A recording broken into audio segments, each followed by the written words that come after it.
3 different times I caught it. I lost it 2 times. Now, they don't get that. I don't. Good evening. We'll get the work session underway here.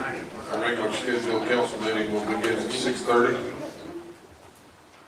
We have our department heads here and our council all here, so I'll start with Stacy.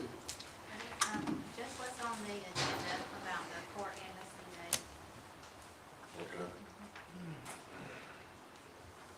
Allison? No, sir.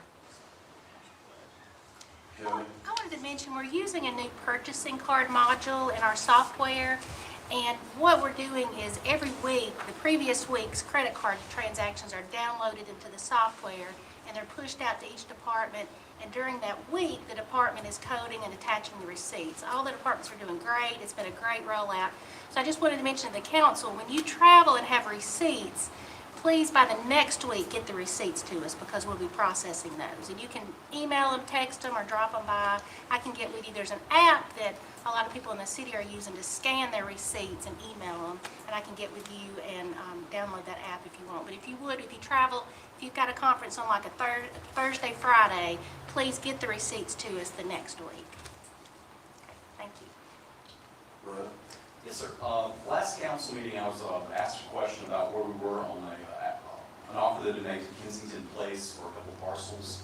And at the time, I knew that I had some correspondence to Kensington Place, but I wasn't sure where we were at. I have been able to confirm that what had happened was they sent me something saying that they had an agreement from October of 2020 that they were going to accept the offer. And when I sent them something back, I asked them, well, what's the offer? What are you accepting? I asked them if they could send me some sort of documentation as far as what the terms were, because I understood there was some sort of deed restrictions that the city was might have talked about, and no one ever sent me the document. So I just want to let you know that I sent another email back to them and said I need you to confirm with me. So having come here 6 months ago, I don't know where we're at as far as whether the council's authorizing sort of offers to Kensington Place for the parcels.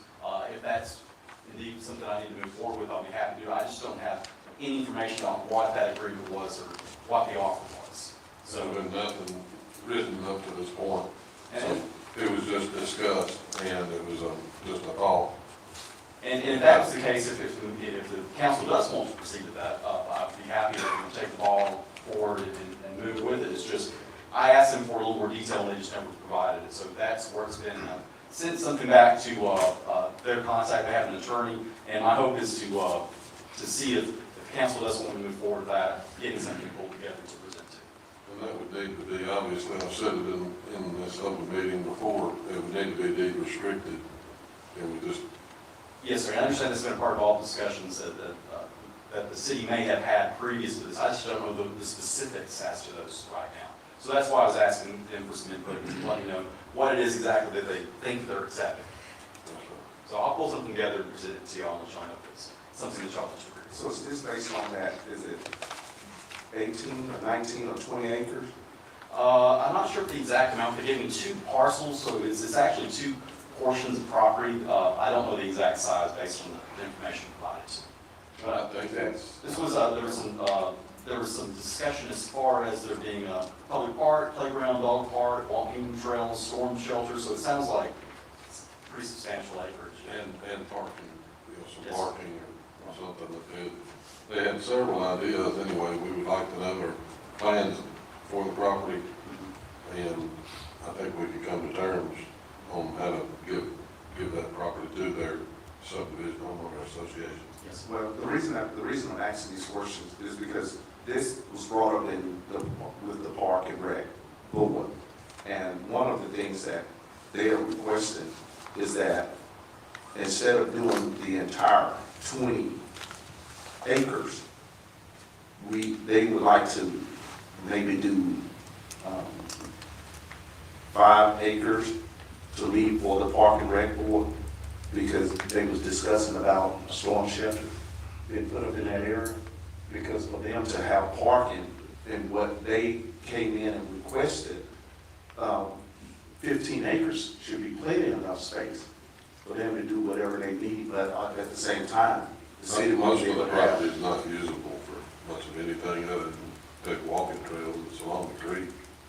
It may help me to actually go up there and take a look at it so I know precise, but yeah, I picked this up and just want to let y'all know that I'm engaging them to, pull this together and get some details as far as what it is that they are expecting to move this forward. So you requested that information last week? No, I was able to contact them today, requesting some, I actually sent, the initial email I sent was back in February, where I'd asked them if they could send information, but they never responded to that. And then when you asked the question at the last council, that prompted me to try to, in my head, remember whether they had ever sent that. They had not. So I have followed up with them since to see if we can get together and figure this out. So you forwarded, you sent them an email today? Yes, ma'am. Okay, all right, so we'll be probably hearing back from that at the next meeting. I would hope so. All right. But that's all I have, Mayor. Chief? Just one thing, the burn ban goes into effect May 1st, so keep that in mind. Yeah, a couple things I wanted to clarify. When we did our dispatch center rebuild into a real-time crime center, we had some cost overruns, and we had some things that we didn't understand we're going to have to pay for outside of the grant. Robert Crumpton had nothing to do with that. None of that was his fault. I take responsibility for it, but we had a dispatch supervisor at the time that's no longer here. He was present during the planning, and he worked with Robert and James in the planning, and they did a great job. They had a great plan, but then he left, the supervisor left. We got another dispatch supervisor. Some things fell through the cracks that, like I said, I take responsibility for it, but I didn't want Robert or James to be, I didn't want anybody to think that they had not done exactly what we asked them to. Like, for one thing, the company that we purchased the real-time crime center from had told us that we needed a certain type of carpet, which is static resistant. And we ended up purchasing that carpet to protect the equipment, and that was not allowed to be paid for by the grant. I didn't know that. It might have been discussed, but like I said, we had a turnover of personnel, so I missed that. Our plan to pay for that now is with some of the auction money we got. We auctioned a lot of the old dive equipment, some of our old cars. We'd intended to buy a upgraded drone with that money, but we're going to have to spend that on the carpet now. So Robert was not at fault for any of that. I don't know if any of you have heard that. I've heard people saying things like that. James was not either. They did what we asked them to do, and it's just one of those things. We've had 3, since we started that process, we're on our 3rd dispatch supervisor. But again, I'm responsible. The dispatch supervisor was not. They were just involved in planning the facility because it's a dispatch facility. I want to clarify that. Also with our roof, Robert's been great with the roof with CID. He's communicated very well with us the whole time. We've had the contractor no-show a couple of times. We've had somebody go over at 7 in the morning to meet him and the contractor not show up. And then another time, our folks were there to watch the evidence, because, you know, when the roof's off, if the evidence is exposed, we have to have an evidence technician, not just a police officer. It has to be an evidence technician to maintain the chain of custody. So none of that's been Robert's fault. So I don't know if people were thinking that he had not been communicating with us on a routine basis. He has communicated with us constantly throughout the process, mostly in person. I mean, he's been over at my office a number of times through both of these processes. So I just wanted to clarify that. And if there's any blame for the overruns with the dispatch center, that's certainly my fault. Another thing this year, I don't know if you guys have seen anything on it yet, but one of the first things I asked the mayor when I interviewed here was that I could stay involved. I asked him if he had any problem with me staying involved with the Easter egg hunts for the blind kids that we've been doing.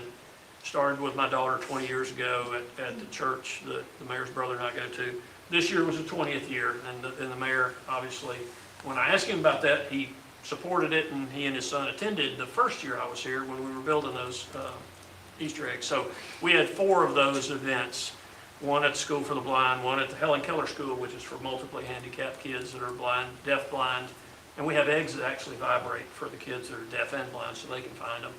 We had one at the Lakeshore Foundation, and then we had a private Easter egg hunt that's a parent group for parents of visually impaired kids. But every year we do that. I'll probably have a post about it with some pictures next week, but I want to thank the mayor and council for allowing us to do that.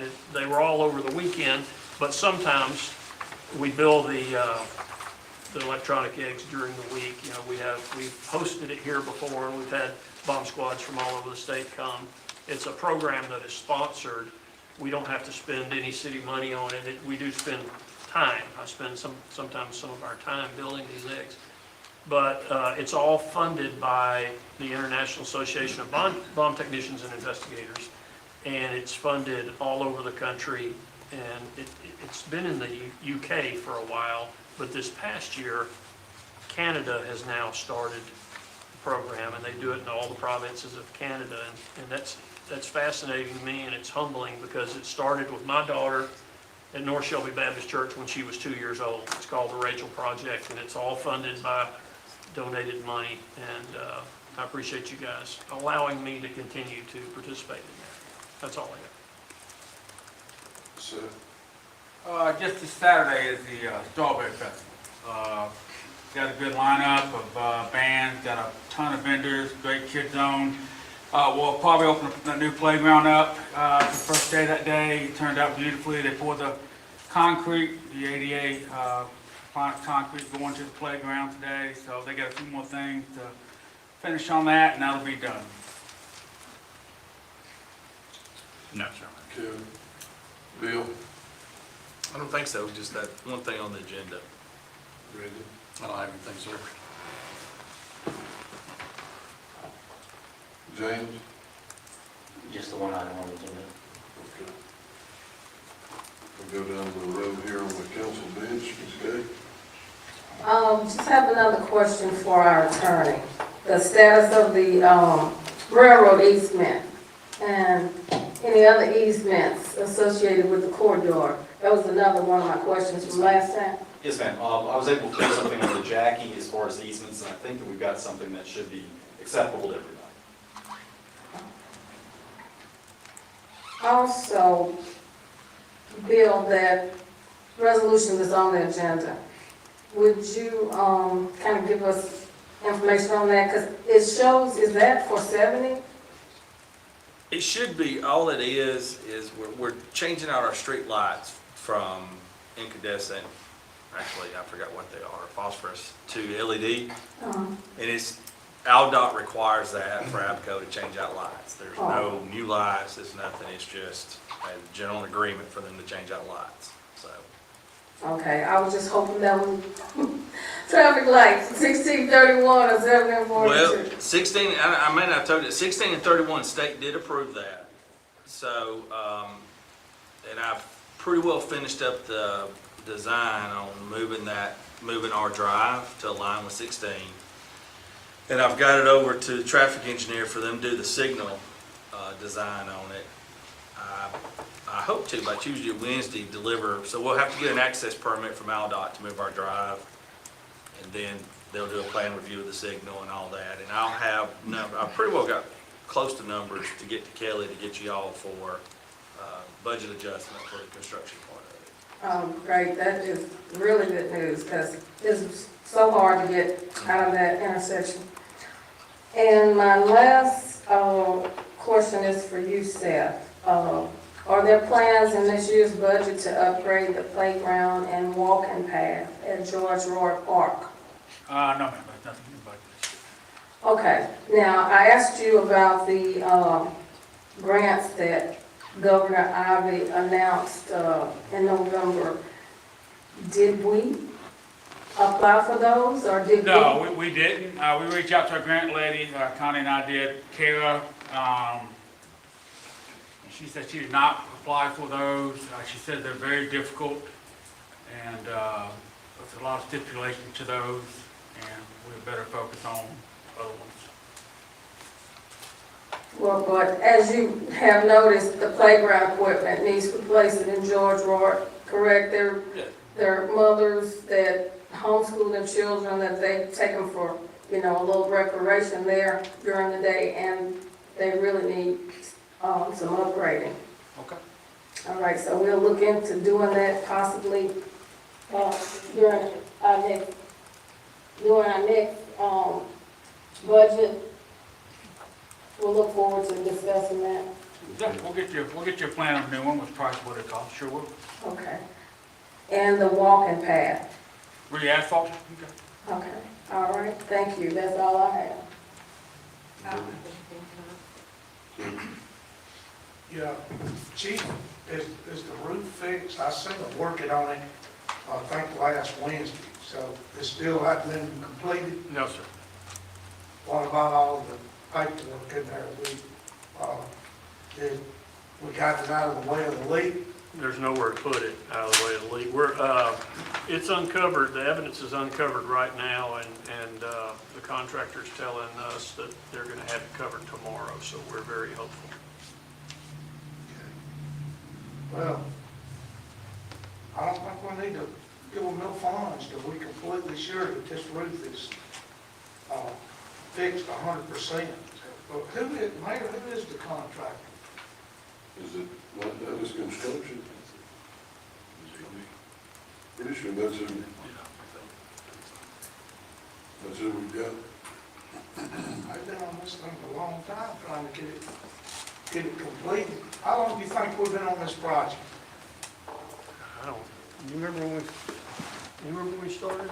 I'll have to go back and look at I'd say, I don't know, 4 or 5, at least maybe 5 weeks or so, 6 weeks. It's been a little while. I'm not sure though, that's a guess. Okay.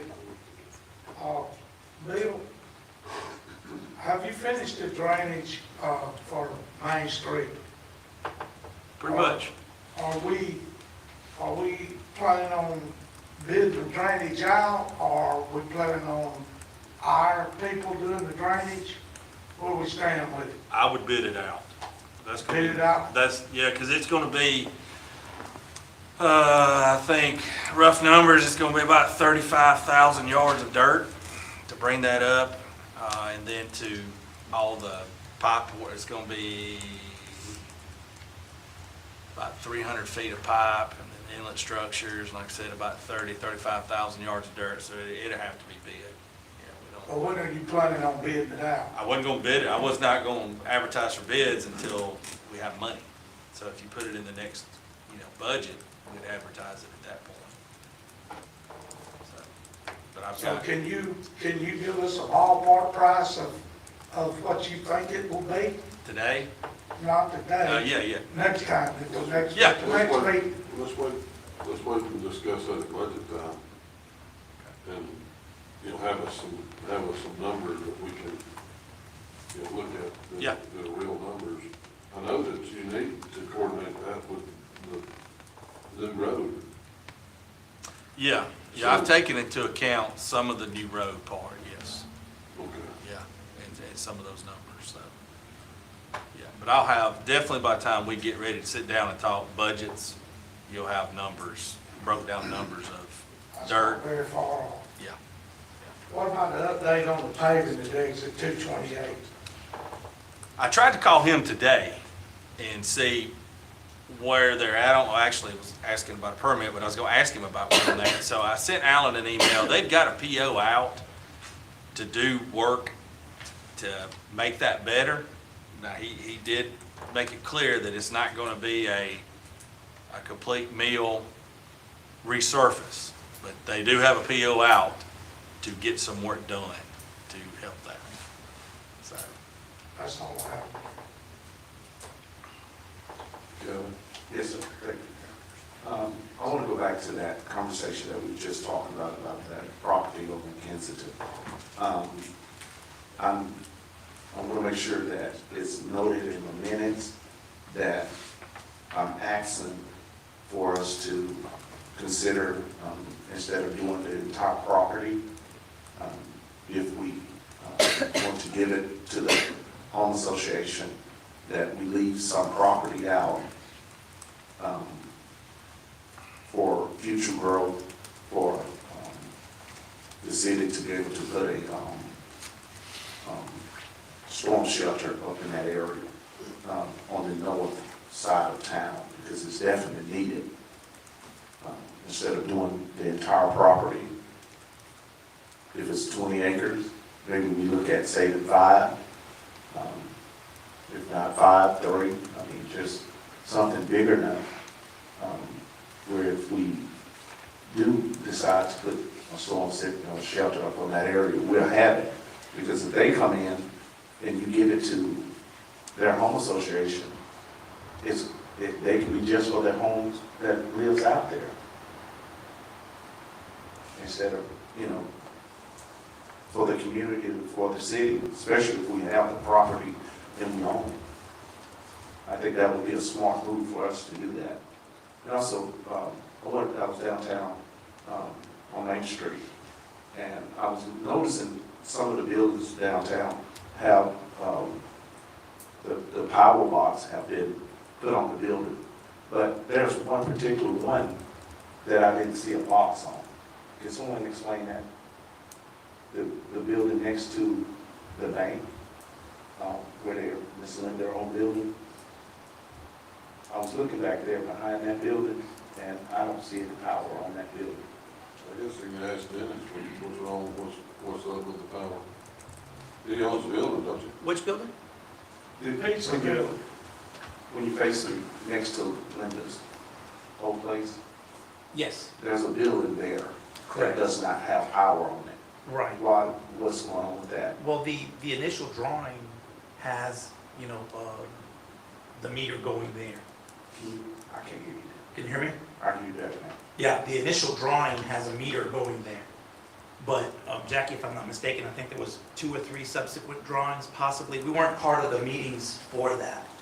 So, in the beginning, we were with Alabama Power, and I think we met with one of the engineers, and they subsequently moved on. Someone else took the project. In fact, I did talk to Robert about a month ago about it, and I don't think it was part of the, included in part of the plans when he initially brought the budget to the city. But it was on the drawing for future use. I mean, Yeah, it was yeah. intended to always be a property there, and Yes. there was a meter there initially. Yes. Oh, and that's a good point. So initially, when there were no windows up top, so there was a cascade of water coming into the wall, and the city requested that we take it down because it wasn't safe for that building or for the neighbors. So we took all the wiring out from the inside and the meter box as well. Who took that down? What's that? Who took that down? We did, on the inside. And that's your building, correct? Yes, correct. Yeah, so another thing that we did, which I don't know if you guys are aware, but we actually ran, I think, close to 200 feet of conduit underneath to all 3 properties over there, including that one, with the hope in the future to run the wiring back. So initially, there was wire and power to the building, if that makes sense. So the reason I asked that question is there some movement going on there for possibility for something? So I did talk to Robert, and actually, he said, hey, you probably need to bring that up at some time. I haven't brought it up because I'm going to get my hands on that drawing to actually show you guys, hey, look, initially this was here, okay? It was left out for whatever reason. Again, we weren't part of those meetings, so it just got left out. Did you take the power off your building? Yeah, yeah. I think, And is this something that you're wanting the city to put power back on your building, pay for the power to go back to your building? well, not necessarily for the power, but there was wire going there, and there was a box there. So what we're asking is, or we will be asking for, John, is to replace what was there, what was taken down. Who took it down? We took it down at the request of, I think it was a gentleman that Chris was his name, he used to work, I think, with Reggie. Yeah, we took it down about 3 or 4 years ago. He was walking around in the buildings, and he was like, oh, look at, yeah, it's bad, so we should probably take it down because it could be a fire hazard. So it was not only a hazard for our building, but for the buildings next door as well.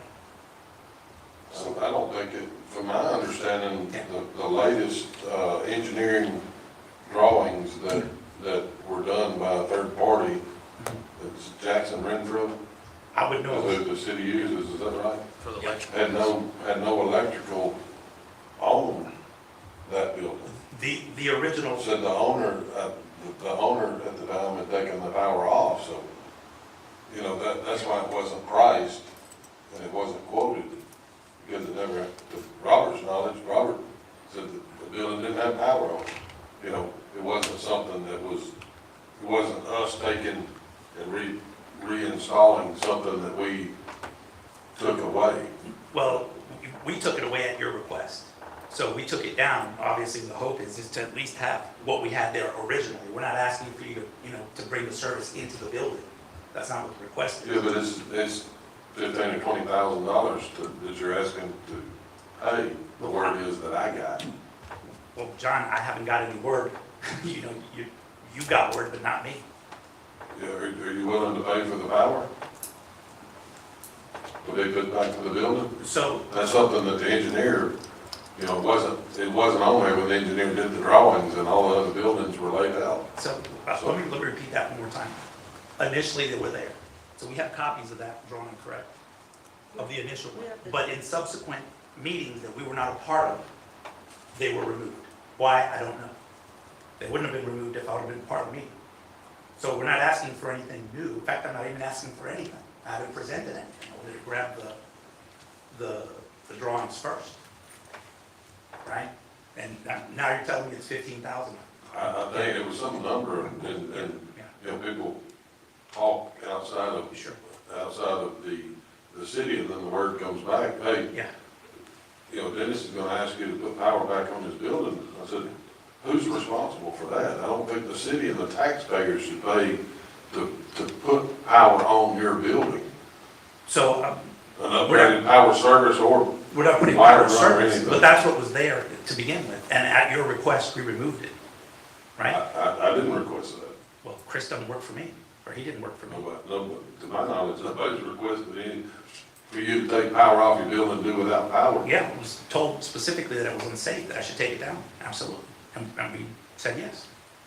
Okay. Yeah. Reggie, does Chris work for you? He did work for you, did he? Were you aware of him? It's not ringing a bell with me. So you can't, but you really can't say he didn't do it then. I can't, I'm not with him all the time.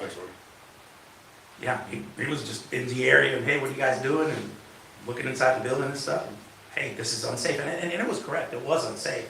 It needed to be removed, so we did. Well, on the first drawing that was done, if it was on the, should we have a copy of the first drawing? I mean, as far as that was presented to the city? I haven't said anything. If my understanding, the first drawing was done, Main Street was the ones that met with Alabama Power. Am I right on this? Well, we didn't contract with Jackson Renfro, but, Y'all met with Pappas them did. to go over everything. Yes, and I And let that's them the into drawing that buildings. was on. Mhm. And then, I mean, it shows the lines to it, because, Dennis had already prepared those lines and done the underground part on that side. So, that wasn't asked for of the city.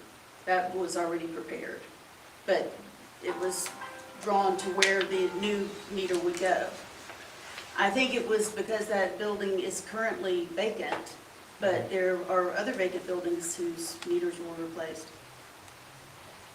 And you say, you have a copy of that first drawing with that on it? I think so. I'll go look for it. Yeah, and that's why I had really brought it up, because I wanted to get my hands on it.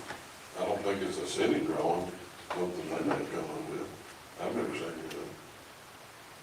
Jackson Renfro is who, the electrical contractor I think Yeah. it's, That's the Engineered one, that that's for- one I thought it was on. for the power I company. think it's on the initial one, but let us circle back and we'll try to grab it and make sure we have all the correct information. Okay, so you do have something planned for that building? Oh, absolutely, we'd love to get a restaurant in there. That's the goal. Big, Lupo's Pizza or something, what was it? Initially, that was the goal initially, yes. And, unfortunately, they backed out, so we're still looking. That's all I have to ask. Alan? Yeah, a couple of things. Bill, thank you for checking on Highway 25. You mentioned it earlier. I appreciate you checking on that, so maybe that'll help push some repair forward on that. Appreciate it. And Mr. Kilgore, I have a question for you. In regard to Montcoco Cantina LLC, are they in good standing with the city? Well, I think I might have to defer to Kelly as far as where they are or not, but she has had some conversations with me as far as where they're at. What I can tell you as far as, we are in the process, we have some litigation, just trying to recover some sales tax, and my understanding is that that has not been paid in full yet, no, sir. Why are we leaving the doors open if they're not paying their sales tax? Well, what we have to do is, I have filed something with the court, but they have not yet set a hearing on our request. So we have requested what's called a padlock order, and also request that a lien be placed for whatever sales tax that continues to accrue. However, the court, even though I filed that, I think it's been about 3 weeks ago, the court has not set a hearing on it yet, which I'm a little surprised by, but I will file with the court to see when we can get that. Unfortunately, it's kind of hard to prod a judge and say, hey, judge, hurry up. I'll do it very diplomatically to find out what the slowdown is.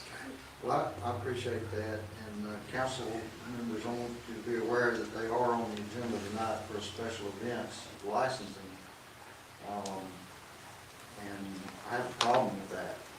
I do too. So you can sit down, we'll have a section for the council. So just wanted to give my thought on that, that's all I have. Ernest? All right.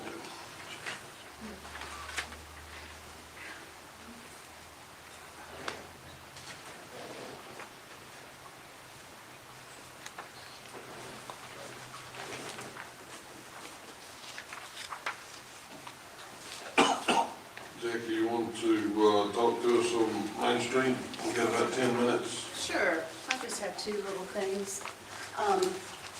One, hi. Oops. Dennis tore this up, didn't he? Okay, I'm just gonna hold it. I wanted to bring before you the entertainment district. You guys were so amazing to get all of that blessed and an ordinance for it in August of '23. And I pulled it up to refresh any memory here. I don't know if this is dying. But Councilmember Watts actually asked that we adopt it with a yearly review. And I am before you here today to ask for that review. It's already been a little bit more than a year. We're going on almost 2 now. And everything is going beautifully. I mean, we've had not one issue to my knowledge at all. Everything has operated very smoothly, and we're grateful to have it. Quite frankly, I consider it a tool in our toolbox as we earnestly proceed or try to go out and obtain restaurants and entice other retailers to come out into the entertainment district. So I would love to ask if we could move forward as the entertainment district and maybe not have to revisit it every single year. So that was one thing. Did you guys have any questions or any comments about how the entertainment district is going? All the rules is in place there now. Yeah, Yes, all the yes, it rules in is. place. Yes, sir. Yes, they are, and we have the established NAP. We're in good standing with ABC. They were very easy to work with, and, you know, everything's going well. Even during our events on First Fridays, ROE Hobby is our local, the closest on-premise license holder. And so they're able to sell, and they use the cups with the approved sticker. And you can see people, you know, very calmly walking around enjoying the beverage while they're looking at the festival. So it's going very well as far as I know. People seem to be enjoying that. It was a big hit, especially for the crawfish boil. There was a very long line. People had a great time, but they were able to, you know, get a beer and visit while they were waiting in line and waiting on that crawfish. Hey, Mayor, if I could be recognized, I had a question for Jackie, if I could. Yes. I haven't read the actual ordinance. I know just generally what it, what it does, but I've never actually sat down and read the ordinance. Sure. Does it specifically state that there's a yearly review in the ordinance itself? There we go. So yes, if anything needed to be changed about that, it would have to basically be removed from the ordinance. Is that something you all would consider? I'm good with that. I have no issue with You're that. welcome to keep it. I just made a print. Would that make our area more welcoming for more for restaurants? I think so, because, I mean, as we know, it's hard to incentivize folks to come downtown. I mean, there's a lot of work that has to be done in those old buildings, and if we can, especially for a restaurant, if we can say we are an established entertainment district and we have lots of established events going on, you know, that's great revenue, and, you know, we're certainly trying to do our best to help generate sales tax revenue for the city as well. Obviously, anything like that resolution could be handled, you could totally abolish it. Right, you can Any- withdraw it any time you want, right? You know, these faces or any faces in the future, at any given time, Sure. can stop that. And I think I stated that when we You did did. that one hearing. You were very clear. You know, so, I mean, if this council sees fit to change and take the language out of that, rewrite that resolution. And it would be very easy to revise. I won't even have to come to me because it's just a stamp at the very end of it that says that it would be adopted for yearly review. So y'all can just run a line through it and re-adopt it if you want to. Yeah, it would be a simple fix to take that line out. And, you know, as we know, the council can stop it at any given time, so the restaurant has to realize that as well. I mean, Of course. there's nothing written in stone about it, so it can be modified, changed. But as long as people are loving it and it's going well, it's been good for us. I think it's a good thing Thank you. to have that. And Chief Hodge, you hadn't had any issues with individuals being out of control, have you? We really have not. I Okay. mean, we haven't had problems at all, and I've been to most of their events myself too. And, no, I can't think of anything at all that's been an issue. Yeah. And we would like to attract as many restaurants, sit-down restaurants downtown We need it. as we possibly can. So what would we need to do, Attorney Kilgore, to move forward with just taking that language out? And could we vote on that tonight? No, unfortunately, you could not move forward with it tonight, but you can set it on the next agenda. You can present an ordinance that just takes that line out. You could suspend the rules on a vote and then vote on it the same night, or have a first reading, then vote on it the next council meeting after that. So you have the option of either doing one or the other. But you can just pass it like any other ordinance, and I think your clerk probably just strike it out with a pen and not even have to, she could send it to me if she wanted me to review it, but I think it's very easy to do. We'll just be taking that line out, that last sentence out, and it has to be advertised. Oh, Yeah, I'm sorry. You still have to go through all the same things you have to do with normal ordinance, I'm Just sorry. the general protocol, we can do it. So we could do it, Connie, for the next meeting and get it on the agenda? We can start it and have it on the agenda for the next meeting. All right. Wonderful, thank you so much, I appreciate that consideration. And lastly, I just wanted to talk a little bit about the Clear Courtyard. I get phone calls and emails and texts every day about birthday parties and, you know, can we reserve a table for this or that? And we are very clear to keep it very, very positive, but explain that it is a public park and we want everybody to be able to use it every day, especially when there's a community event. But what we have done, I guess it was, I lose track of time, but last year you all gave us permission to be able to manage any kind of rentals. And we waited and really observed and took time before we made any kind of thoughts on that. But the Main Street Board has put together just a very brief policy as to how we would handle a major event rental for that. And it really came about, and I think it's a good idea for some of our larger donors.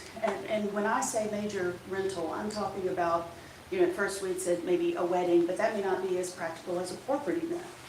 If one of our big sponsors wanted to hold a private family day, you know, with some sort of a picnic for their employees and families, that type of thing, then we would consider, obviously with meeting with them, closing the courtyard for this rental fee.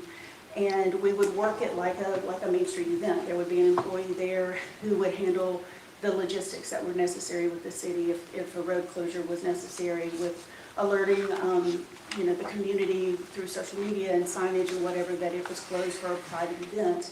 But that would be few and far between, and it would be, you know, kind of a higher dollar rental fee. And I have the policy that I would be happy to share with you all if you're interested. But I'm coming to you tonight to ask if an ordinance would be helpful. We would like to post signage, and we talked about that early on, that, you know, a sign in the pavilion might make sense because people ask all the time. A sign that just explains that, you know, reach out to Main Street for information for event rental details. And hopefully that would dissuade, you know, the smaller parties that really aren't appropriate for that. Because what's happening is people are coming up and just kind of doing their own thing for the weekends. They're breaking out, you know, charcoal grills and leaving charcoal and remnants, and it's kind of a mess. And we try to guide folks without, you know, being too heavy of enforcers there, but we want to keep it nice and keep it well maintained. So the ask is, would you, are you interested in maybe creating an ordinance that supports the policy of it's only rented for this type of major event? Otherwise, it keeps it free as a public opportunity for anybody all the time. Please. Yes, I know I'm getting questions and calls here. I bet. Some citizens are being told it's not city property, and they want to understand why. And I explained to them that it is a city facility, but Main Street was operating the calendar. Is the way I That's a have good been way to say it. explaining that to them. I don't know if Seth is receiving any calls or not, but I'm getting calls and questions from citizens as to why they cannot use the facility. Well, and when I get those calls, I always explain that absolutely you can bring your birthday party to the park. It's just like going to any other park. For example, I had a lovely woman on the phone this morning who has an 8 under ball team, but they just want to have their little award ceremony. And I said, you know, you can't decorate, you can't bring a lot of outside food, that type of thing, but absolutely come and play and have a good time. So they're going to come and put their trophies on the table, let the kids play, and the parents are going to sit at the tables. So I said, of course, it's a public park. We want you to enjoy it. But I just have to be clear that you can't, you know, reserve table 13 for this party. You know what I mean?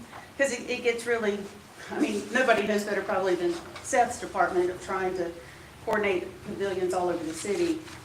And we just try to simplify things, so. I think turning it into a rental would be maybe opposite of what we intended. Exactly. And we agree, because you don't want to be in the business of, you know, $25 birthday rentals all day long, all month long. And it absolutely gets in the way of what we're doing for the community and the community events. But you know, this large event would be the only rental situation that we would consider, and it's a $2,500 fee, because it's a big event, and it wouldn't, because you can't just parcel off part of it, you know? So it would be closing the whole courtyard, so that would have to be for a large special occasion. Who did you say that was? Did you mention who that event was? For renting it like Yeah, that? for renting. Well, I've had a couple of different, of our bigger sponsors ask about using it that way. It hasn't been done yet, but we've been For a discussing. day or for 2 days or? No, just for an evening or an afternoon, you know, for like a picnic. I think it goes against what we built it for. I don't know if the council wants to speak up. but, You mean even the larger event? Yeah, I mean, it's a public park. We use taxpayers' dollars. When you're talking about renting, who's getting the rent revenue? Main Street, which you allow Main Street to receive the revenue from, you know, food truck rentals and that type of thing, so I thought it played along there. I don't know. It gets real complicated when you start boxing it off and people get on the calendar and say, oh, I have it rented. You know, don't. Well, and that's why I really thought that that would be very few and far between. And the only way we would rent it would be that one, you know, larger situation. I think we need to back up and think about it. And then, you know, there may be some opportunities that present themselves that we can't control and we don't, Well, I mean, that's Have really an public use. excellent thought too. How do we enforce whether we have something or not?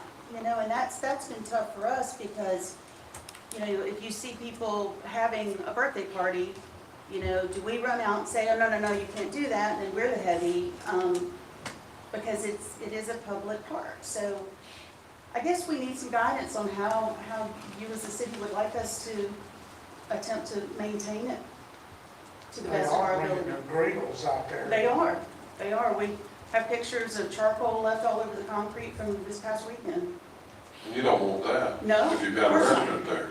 Exactly. And so that's part of these rules, that if you were to have an event, you would have to use a Main Street merchant. We're a little premature. No, I was just going to interject that Jack said old times ordinance, and she is right. So if you were to make any changes that had a general application like that, it would have to go through a complete ordinance procedure, et cetera, and be advertised. Just to let y'all know that whatever you might want to consider would have to go that route. I think there's some more dialogue on that, I think. That's fair. Okay. I don't think it's fair just because somebody's got a lot of money can rent it, somebody that doesn't have a lot of money can't.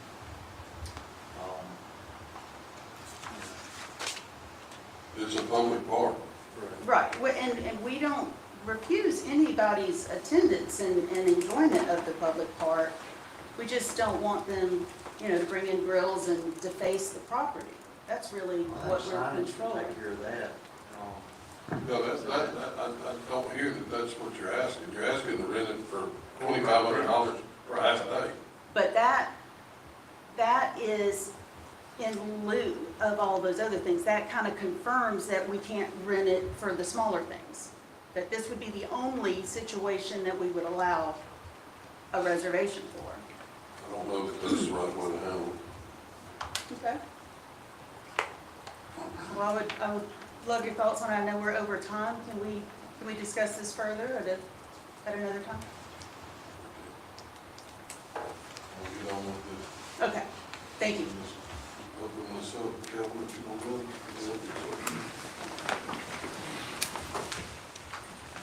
Almighty God, we come before you once again, humble, thankful, and grateful for all that you've done and all that you do.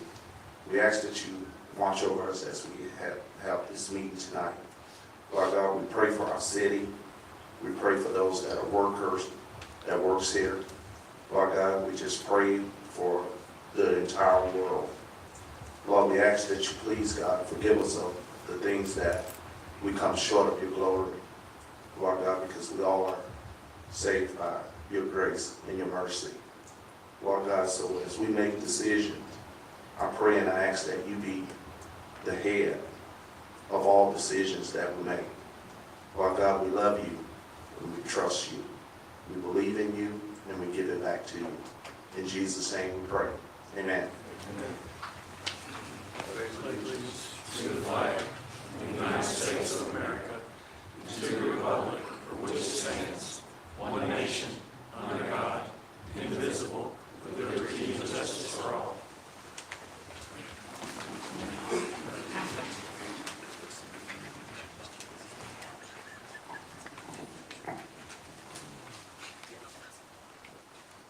All right, the first item I have on the agenda is the approval of the agenda. I'll make the motion for approval of the agenda. Got a motion? And a second, all in favor, say aye. Aye. I need a motion for the approval and dispensing of the minutes from our April 7th meeting. I second. Got a motion and a second, all in favor, say aye. Aye.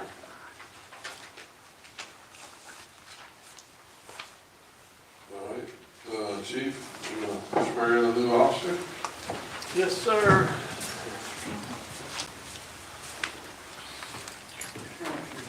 Now, this is David Conley. David's about, 14 years old? This gives us 4 Davids, including myself, which, what else we got? We got a bunch of Blakes, bunch of Brandons. So we're going to start trying to select some different names from now on. But one thing I want to say about David here, he went to the same police academy I went to, and the director down there is a good friend of mine, and I didn't get one single phone call from him, which is a wonderful sign for how David did while he was there. And we're very proud to have him. He went through a pretty grueling process. We've got 2 more new hires at the academy now, so we're a young department and getting younger all the time, but I think Dave's going to make a great officer. So Dave, raise your right hand. Push the left hand on the Bible. Repeat after me. On my honor, I will never betray my badge, I will never betray my badge, my integrity, my integrity, my character, or the public trust. the public trust. I will always have the courage I will always have the courage to hold myself and others to hold myself and others accountable for our actions. accountable for our actions. I will always uphold the Constitution, I will always uphold the Constitution, my community, my community, and the agency I serve. and the agency I serve. So help me God. So help me God. And I always like to read a Bible verse because, as you know, I keep up with the number of police officers that are killed in line of duty every year, and we're still, every year when I read it, I've been here 5 years, we're on track to set a record all 5 years I've been here, and it's not any different this year. But this is John 15:12 and 13. This is my command, love one another as I have loved you. No one has greater love than this, to lay down his life for his friends. Welcome aboard, Dave. Thanks, sir.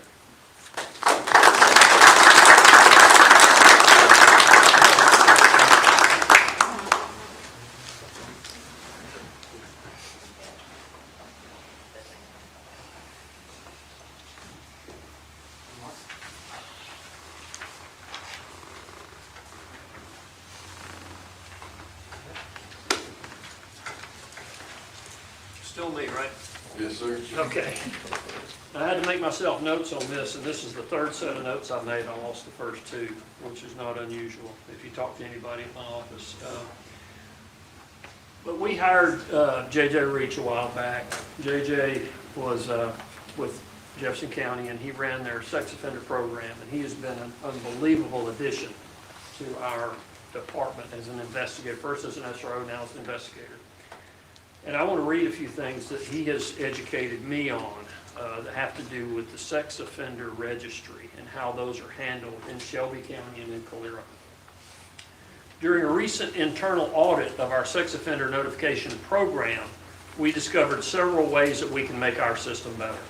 We found offenders that had registered with the Sheriff's Department but that had not registered with the City of Calera Police Department, as is required by law. We also found offenders that were registering with the Sheriff's Department who were living in areas that violate Alabama law, and we found others who listed addresses where they don't actually reside. There were also sex offenders working in Calera that didn't live in Calera, but they were working here and they were not properly registered. After learning of these deficiencies from the audit done by J.J. Reach, we started the process of personally visiting and verifying every sex offender living or working in Calera that we had information on. We've been working in conjunction with the Sheriff's Department to help them get the county-wide records up to date that have to do with the city of Calera as well. Several that we've dealt with have chosen to leave the Calera area after our visits and after we sent out community notifications. I don't know if y'all are familiar, but we will send out community notifications when a sex offender moves into an area. Now, when we discovered that some had been living in our area that we were not notified about, we sent out notifications, and some citizens were concerned because this individual may have lived there for years and they were just now getting notified. But that's part of our audit and cleaning this system up, and JJ will get into it a little further when he explains what we're doing in just a minute when I'm finished. I believe that the protection of the children and the citizens from sexual predators is too important to not do all we possibly can do to ensure compliance. It's not our plan or goal to embarrass or harass people.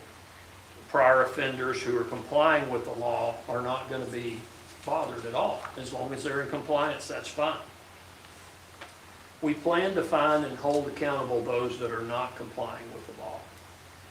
We have created our own custom community webpage through Offender Watch that will be linked to our Calera homepage for Calera citizens to access your sex offender data. So instead of having to go through the entire county, we're going to have our own Calera portal, which we will make sure is accurate and up to date. Our officers will require that all Calera sex offenders check in as required, and we will provide notifications to neighbors when a sex offender moves into your area. Now, we've been doing that, but as I said before, there have been some that have slipped through the cracks. There's some that had registered with the Sheriff's Department that did not register here.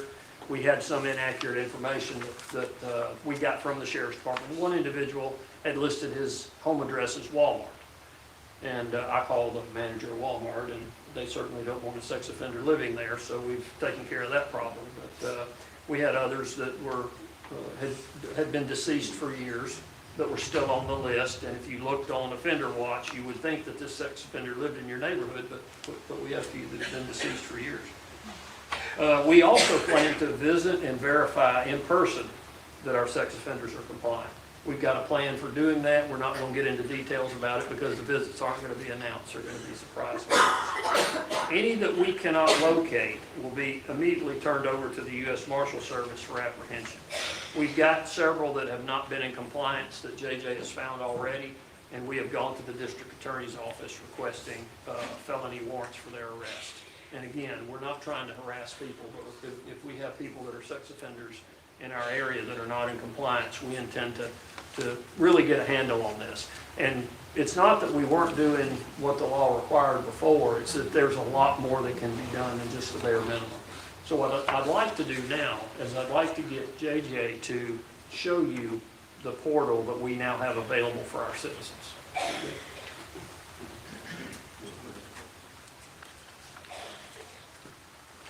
Thank you for your time. And so the Offender Watch is a computer software or software-based company. They provide services to not only the state of Alabama, including Aaliyah and Montgomery, but they also provide throughout the entire nation. I had the honor of serving on the National Advisory Board for Offender Watch for 8 years. We were able to coordinate with the U.S. Marshal Service and also Aaliyah and Montgomery to get them on board with it as well. I've done a previous audit in the past with the state of Alabama as well as Jefferson County, and those numbers were a whole lot more than what we have here. But as you can see with the Offender Watch, anyone can go to it. You go to our website, click on police department website, click on the link that we now have. It takes you directly to the offenders that are within your area. You can put a city, you can put a zip code, you can put your address into this system. If you put your address into this system, then those individuals, if someone moves within your neighborhood, you receive an email alert immediately as soon as we put it into the system. That's prior to notifications going out. There's a lot of restrictions as well. So through this software program, I'm able to put an address in on my end. These individuals, due to their convictions, are not allowed to live within 2,000 feet of a school or daycare. That includes home daycares and also foster homes. We've recently coordinated with DHR.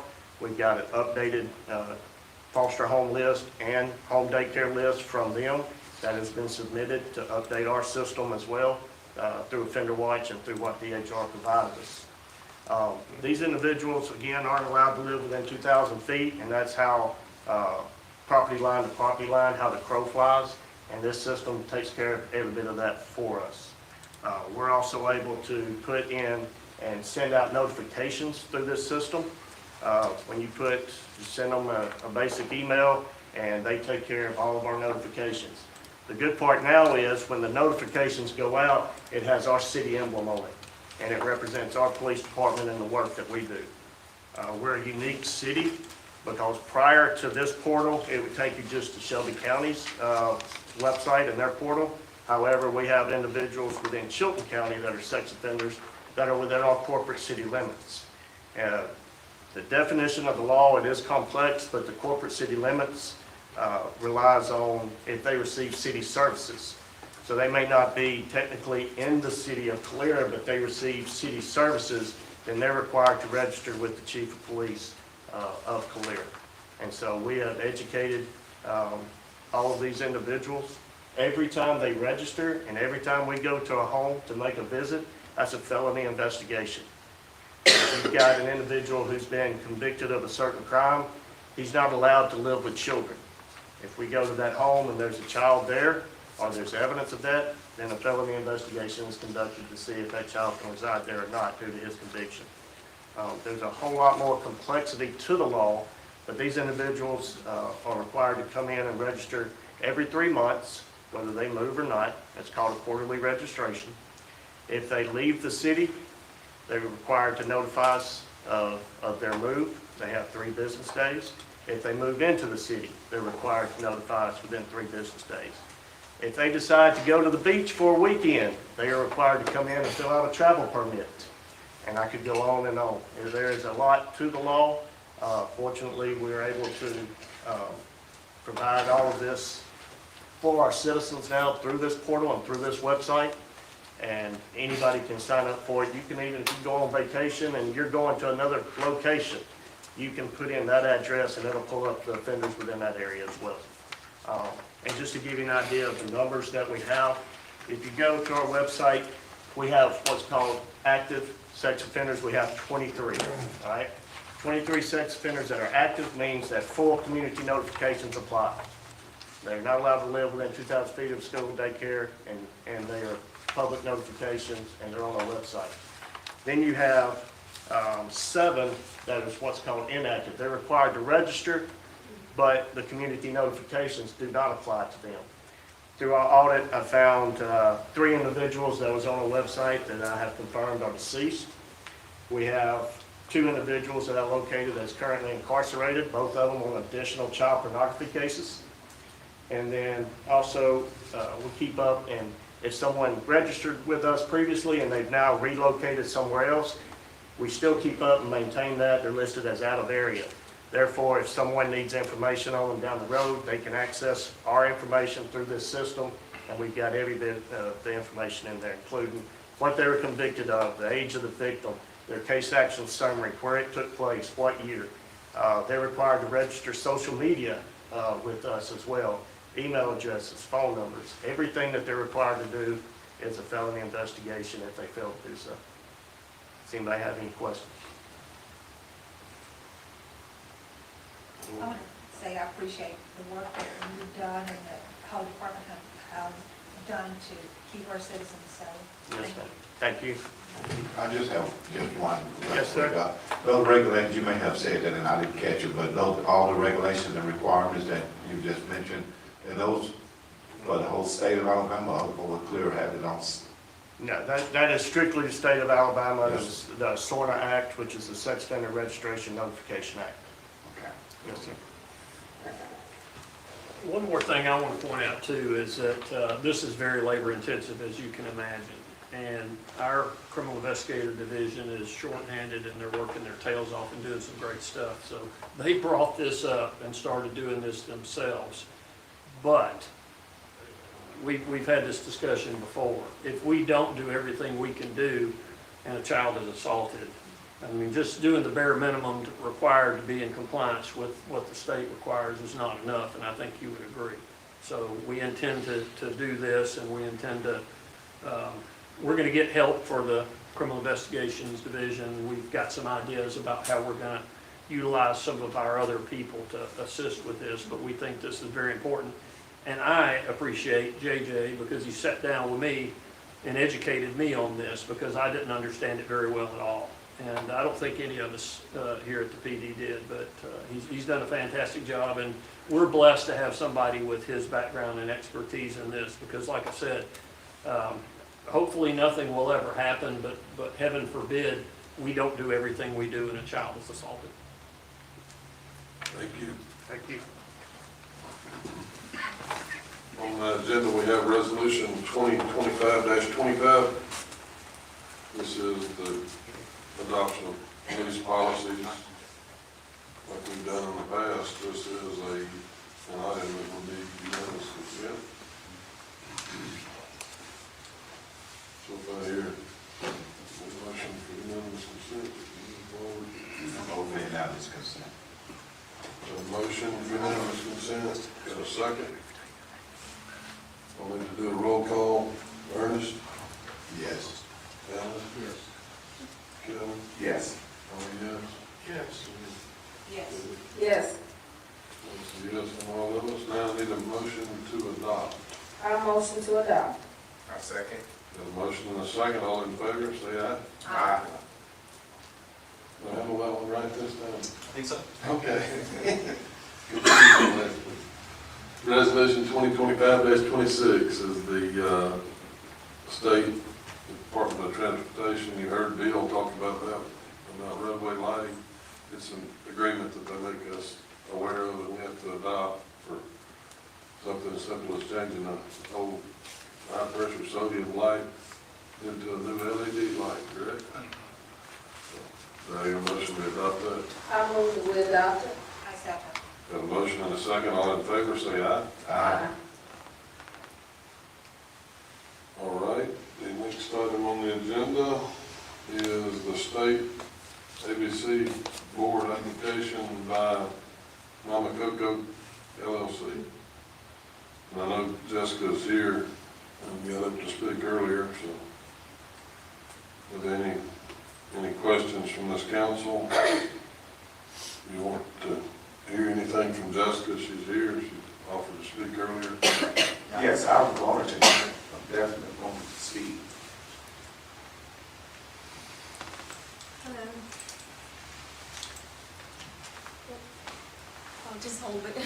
First of all, I just wanted to say thank you to the city of Calera for all the business and everything.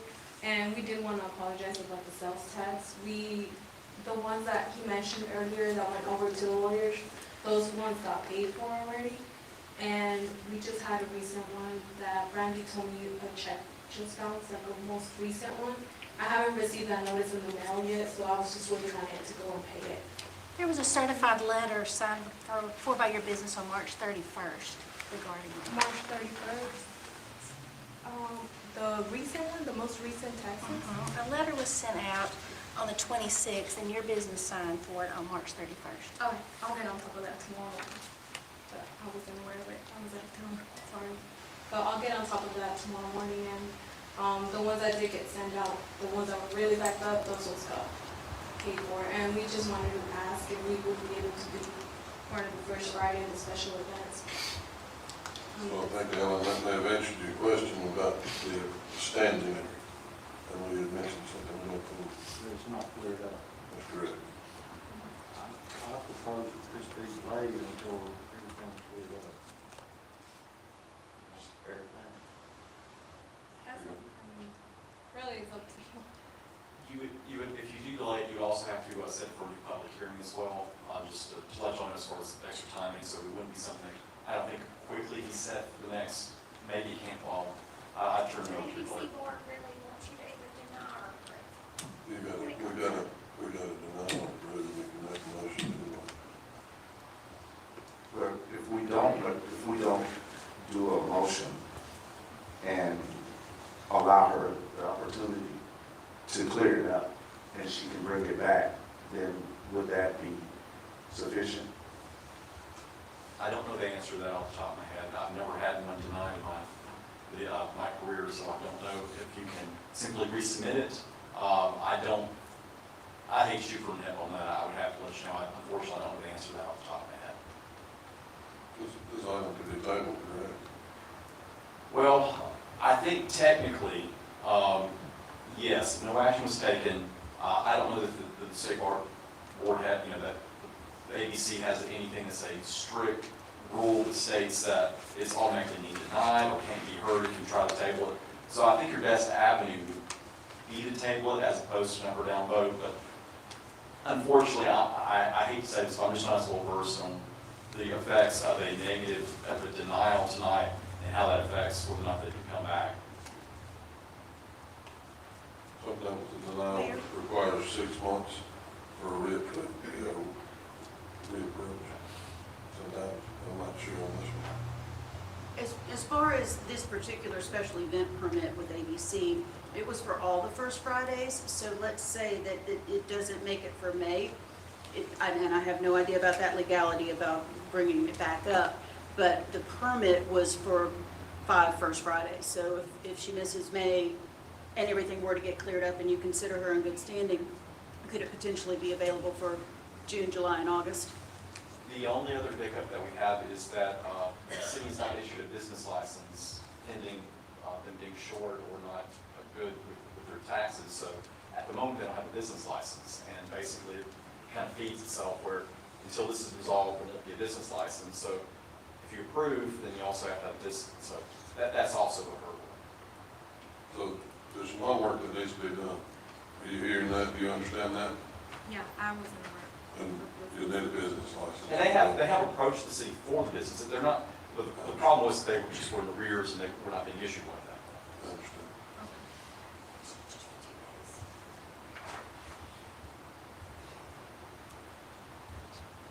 For applications, only good for 2 days. The business application? Like I said, it's for 2 days from May the 2nd, ending May the 3rd. Well, Lavonda asked me to ask you to include all the dates. I have her For email application today. was not for all Fridays. Well, that's We have to corrected do it application. like a month before every time. So we gave her the calendar, and then the first of every month, the last day of the month before, we had to go and kind of just remind her, so she would put it in the system. Mayor, what I'm hearing is I think we can table this, give this company an opportunity to get paid in full, and then at the next council meeting, then it will come for a vote. We don't have a license right They gotta pay the tax before they get the license. now. The taxes need to be paid. Let me confer with your city clerk for a second. She may have more information than I have.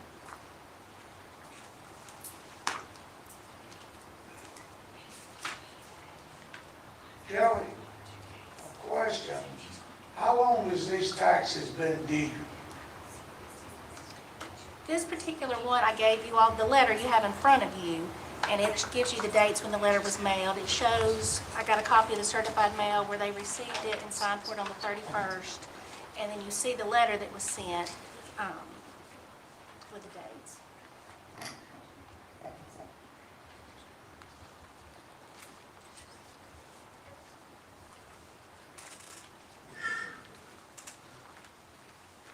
The only thing that I would reiterate, that I think the clerk has stated, is that the application is only good for the 2 days. So if you table this, then basically she has to do an application and start the whole process over. Are you good with that, in doing that? For these specific dates? No. After Can this. someone please explain to her exactly, so she understands exactly what's taking place? Dennis? help us out with this? I think you're talking about like the future dates, The right? application you applied for the ABC board was only for this one event. Yes. So if we table it, you're gonna have to have another application anyway, because the current application would be void at that point, because you had already attached your date. So. And if you want to do it for all Fridays, I'd make sure that it covered all those days. I forwarded you the message from Lavonda. I think Lavonda understands, but she must not have filled that out correctly, so Yeah. hopefully, she could do it for the other ones.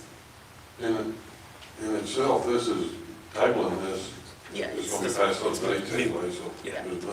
Exactly. We had to take some kind of action, so. So it is before you, and you do have to take some form of action. It would just miss May, for sure. And technically, you're required to take public comments as well for hearing on the application as well. So that has to be noticed, and so if you did table it, you would have to go through that process again. I make a motion that we deny. I second. Got a motion and a second to deny this application request. All in favor, say aye. Aye. Opposed, likewise. Thank you. All right, Stacy, you on the agenda with the Amnesty Day announcement? Can you explain that? Yeah, it's listed on the City of Calera website, but the court amnesty day is on April the 26th from 1 until 5 p.m. So the court amnesty day is a limited time opportunity for individuals to resolve certain outstanding court issues like unpaid fines, missed court dates, or warrants without facing arrest or additional penalties. And it helps people, get back on track legally, so there's no recall fee or a FTA fee. And if you have any questions, just give our court a call. You can ask for Liz Taylor at 205-668-3841. And if you have any specific questions, she'll be glad to help you. Is there any action to take on that, or just need to make that Just make announcement? an announcement. Court Amnesty Day. You heard about it? It's Ebering. All right, James, you're on the agenda.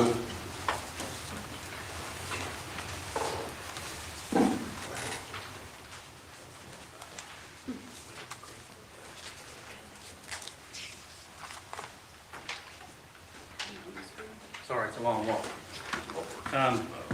So tonight, I wanted to come to you to talk to you about our evidence server, which is where all of our police car and body cam footage goes to from the police department. So the server we currently have is 7 years old. The average server life expectancy is between 5 and 8 years. But the issue we're running into is that was purchased 7 years ago, which was about a year before I became the director of IT.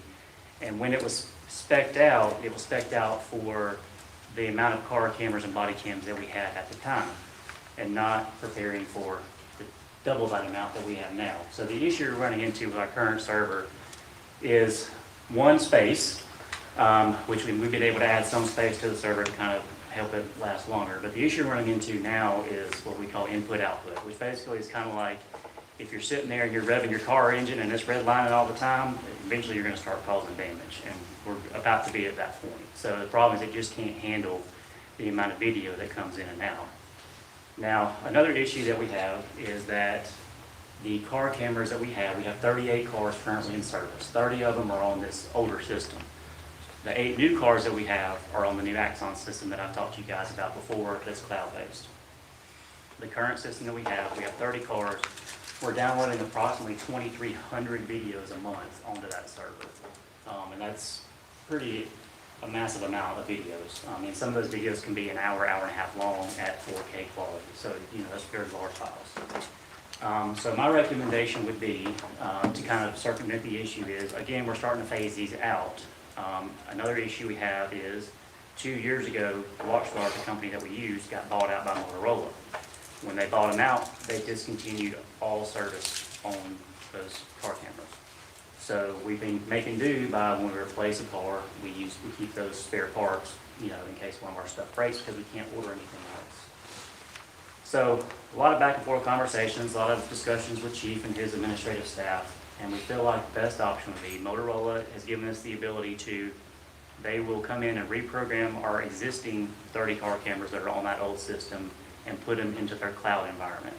So what that does is it makes it where instead of having everything here in-house in a server that we have to maintain, keep updated and that kind of stuff, it'll go to their cloud system. It'll give the police department the ability to share videos as needed with the district attorney's office, our court, and things like that we don't have the ability to do now.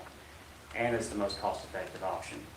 So basically, the only other option would be is to take all of those old car camera systems out and replace them with the Axon system that we're going to in the other cars. So just to kind of give you an idea of what we're looking at price-wise, for them to come in and reprogram everything, move everything to the cloud, normally it would be a $63,000 project, but they have discounted to us since we've been a customer of theirs for 15 years, down to $50,000. So that's a $13,000 discount that they're willing to give us from what they would normally charge.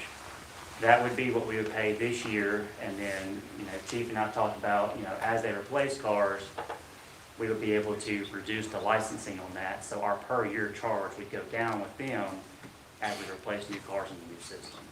So, to me, this is the best, most cost-effective option. I mean, it'd be great to put all brand new technology in there, but I understand, times are kind of rough, and so just to kind of explain what that would be, we got quotes on it, and you're looking at $144,000 this year if we wanted to rip out all the old stuff and put it in. So 50 compared to 144, but you're still getting a good product out of the 50. So my concern is, again, if we keep redlining, as I kind of explained, our server, we're going to run into some problems and run the risk of losing valuable data. So that's kind of where we're at. And Kelly and I kind of talked a little bit about financing of it, but can you kind of explain that? Because I'm sure that'll be one of their questions as to where we could pull that money from. Currently, our revenue over expense is $23,000, but at this time, police payroll is under budget about $153,000 due to their several open positions. So we could transfer the money out of police payroll to pay for that as one option. Also, our sales tax audit revenue is up, and we could take it from there. So there's a couple of different options on where we could pull it from. But it's kind of, What time frame? So you're saying there's about 30 that'll roll off. correct. Is that in the next 3 years? So traditionally, we've replaced 4 cars a year. So you're still looking at, if we stick to that, and I think Chief and them are trying to work on some grants and getting some vehicles, but again, none of that's guaranteed, nor is the 4 vehicles a year. So what we're looking at is, this could be a long-term solution, or it could be a short-term solution, but either way, we're only paying for what we're actually using, if that makes sense.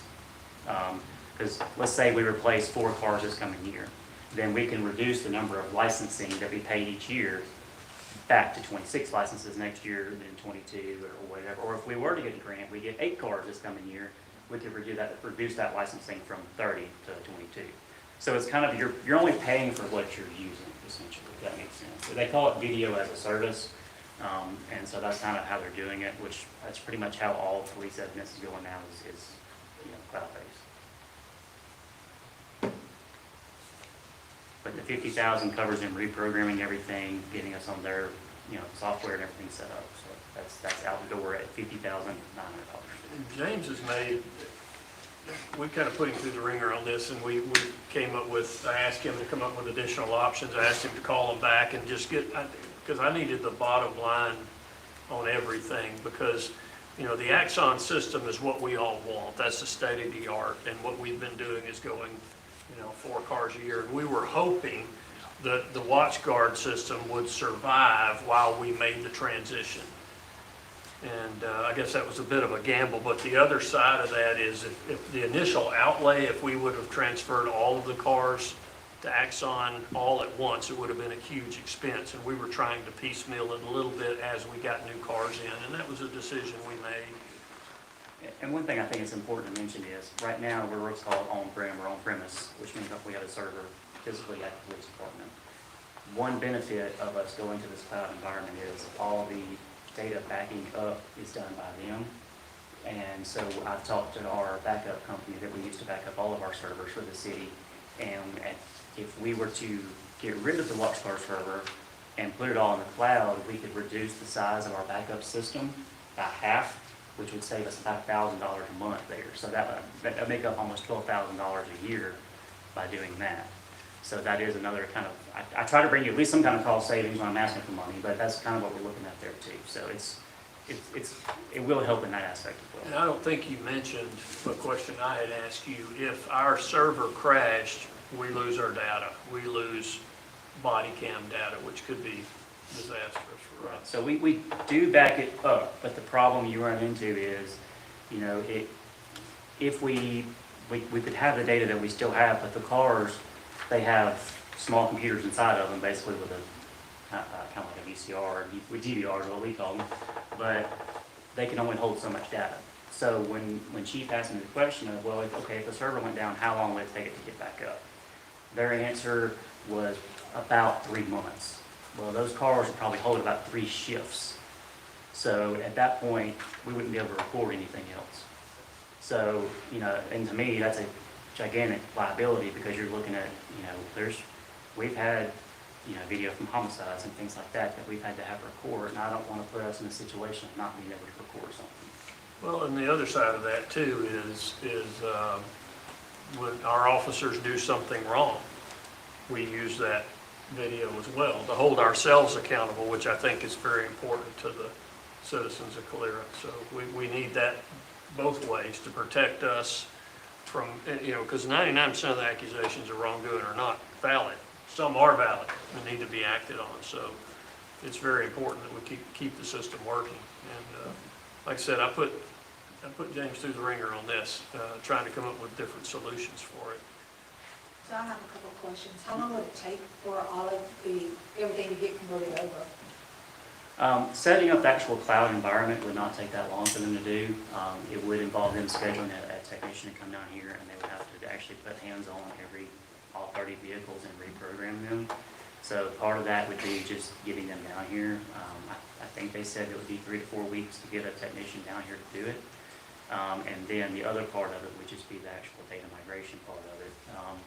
Currently, we have about 25 terabytes of data on there, so that is a gigantic amount of data that would have to be moved. More than likely, they would probably send us some kind of device to hook up to the server, and then it would be shipped to them to download it. Because if you try to do that through the network, you're going to cripple it. So The next question I have, because I'm worried about the money here. We're $23,000 revenue over expenses, and you have $50,000 from the police department payroll. Is that what I just understood? It's $153,000 if the police payroll is under budget. Okay, so would they ask for payment up front or part payment up front, and then when the job's finished? How does typically, that they work? do like a partial up front and then a final at the end. Something else James mentioned that the mayor and I have discussed, we applied for grants with both of our state senators. Initially, we had talked about a security fence, but, you know, when we did some research into that, and then they told us, well, that's not, you can't do anything like that with the grant, but vehicles are allowed. So one of these two, we believe, has a 20% match required. We need to talk to Kelly about that. It doesn't look like the other senator's grant has a match. So don't know if we're going to get either or both of those, but we applied for them for vehicles. The price would include the equipment that we're talking about if we were to get these vehicles. But that's something that Calera and myself and Kelly and Mayor need to sit down and discuss. How do we want to do that? And it's against the law for us to replace something that's in our budget with these grant items. So we have to be careful because we do have cars in our budget.